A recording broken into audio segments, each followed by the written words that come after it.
চাকরিতে প্রথম এবং দ্বিতীয় শ্রেণীতে যে কোটা পদ্ধতি সেটি বহাল রেখেছে হাইকোর্ট। ঘণ্টা দুই আগে হাইকোর্টে যে রায় ঘোষণা করা হয়েছে সেখানে বলা হয়েছে যে সরকারি চাকরিতে মুক্তিযোদ্ধা কোটার পাশাপাশি প্রথম এবং দ্বিতীয় শ্রেণীতে যে কোটাগুলো রয়েছে সেই কোটাগুলো পুনর্বহাল রেখেছে আদালত, এবং এটিকে ঘিরে ইতিমধ্যে শাহবাগের যে পরিস্থিতি এটি উত্তাল হয়ে পড়েছে বলে আমরা লক্ষ্য করতে পারছি, এবং আইন শৃঙ্খলা রক্ষাকারী বাহিনীদের যে সদস্য সেটিও ব্যাপকভাবে এখানে রয়েছে। পাশাপাশি এখানে যে চিত্রটি দেখছি, সাধারণ শিক্ষার্থীরা তাদের অবস্থান গতকাল যেমনটি বলেছিল যে দাবি আদায় না হওয়া পর্যন্ত তাদের কর্মসূচি চলবে, এবং সেই কর্মসূচিটি আজকের যে অবস্থান অল্প কিছুক্ষণ সময় আগে ঢাকা বিশ্ববিদ্যালয় থেকে তাদের যে মিছিল সেই মিছিলটি বেরিয়ে ইতিমধ্যেই শাহবাগে সে অবস্থান করছে। এবং হাইকোর্টের রায়ের যে বিষয়টি সেটি যদি বলি যে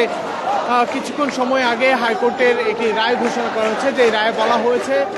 সাধারণ শিক্ষার্থীদের আন্দোলন, রাজপথের আন্দোলন কি কোটা পদ্ধতি বাতিল করবে, এমনটি আসলে প্রধান বিচারপতি ওবায়দুল হাসান তিনি জানতে চেয়েছেন যে রাজপথের আন্দোলন কি কোটা পদ্ধতি বাতিল করবে কিনা, আসলে জানতে চেয়েছেন উচ্চ আদালত। এবং এটিকে ঘিরে ইতিমধ্যে শাহবাগের যে পরিস্থিতি সেটি যদি দেখানোর চেষ্টা করি, যে শাহবাগে রাজপথ শিক্ষার্থীদের যে অবস্থান সেটি ইতিমধ্যে এখানে রয়েছে, এবং আজকে যে শিক্ষার্থীদের অবস্থান সেখানে নারী পুরুষ উভয় শিক্ষার্থীদের গতকাল এবং গত পরশুদিন যে অবস্থানটি ছিল সেই অবস্থানটিকে আজও এখানে লক্ষ্য করা যাচ্ছে। এবং সাধারণ শিক্ষার্থীরা যে বিষয়টি বলছেন, তাদের দাবি যে তাদের রায় তাদের যদি দাবি না মেনে নেওয়া হয় সেক্ষেত্রে তারা তাদের আন্দোলন আরও বেগবান করবে। এবং গতকালকে সারা বাংলাদেশের রেলপথ, সড়ক পথ এবং বিশেষ করে আমরা যদি বলি যে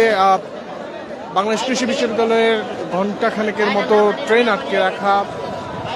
ঢাকার যে মহাসড়কে জাহাঙ্গীরনগর বিশ্ববিদ্যালয়, জগন্নাথ বিশ্ববিদ্যালয় এবং ঢাকা বিশ্ববিদ্যালয় সহ আশপাশের যে কলেজগুলো রয়েছে তারা আসলে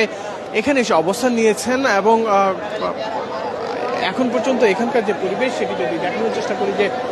অনেকটা উত্তাল পরিস্থিতি। কিছুক্ষণ আগে পুলিশের সঙ্গে যে একটি বাকবিতন বা সেটিও কিন্তু আমরা লক্ষ্য করেছি। সাধারণ শিক্ষার্থীদের যে দাবি সেটি হচ্ছে 2018 সালে যেই রায় ঘোষণা করা হয় সেই রায়ের পরিপত্র পুনর্বহাল করতে হবে। এবং ইতিমধ্যে আমরা যেই চিত্রটি লক্ষ্য করলাম যে সাধারণ শিক্ষার্থীরা তারা তাদের আলটিমেটামে যে বিষয়টি বলেছেন যে সর্বাত্মক আন্দোলন গড়ে তোলা, এবং পাশাপাশি সাধারণ শিক্ষার্থীদের দাবি যে তাদের দাবি মেনে নিতে হবে, অন্যথায় তারা তাদের আন্দোলন এবং কর্মসূচি চালিয়ে যাবেন। তবে হাইকোর্টের রায় পুনর্বহালের পরবর্তীতে সময়ে কিন্তু আবারও শিক্ষার্থীরা শাহবাগ মোড়ে অবস্থান করছেন, এবং বিভিন্ন স্থান থেকে আসা শিক্ষার্থীরা তারা যে বিষয়টি জানাচ্ছেন তাদের দাবি না মেনে নেওয়া পর্যন্ত তারা আসলে তাদের অবস্থান এবং তাদের যেই দাবি সেই দাবিগুলো না মানা পর্যন্ত তারা তাদের কর্মসূচি চালিয়ে যাবেন, এমনটি আসলে তারা বলছেন। এখানকার যারা নেতৃত্ব দিচ্ছেন তারা যে বিষয়টি গতকালকে বলেছেন, এবং মুক্তিযোদ্ধার সন্তানদের যে দাবি সেটি হচ্ছে বিএনপি, জামাত এবং রাজাকারের সন্তানরা এখানে তাদের অবস্থান নিয়েছেন, সেটি কিন্তু গতকাল আমরা বেশ কয়েকজন শিক্ষার্থীর সঙ্গে কথা বলেছি, তারা সেটিকে নাকচ করে বলেছেন যে সাধারণ শিক্ষার্থীদের অবস্থানটি এখানে রয়েছে, অন্যথা কোনো অবস্থা আসলে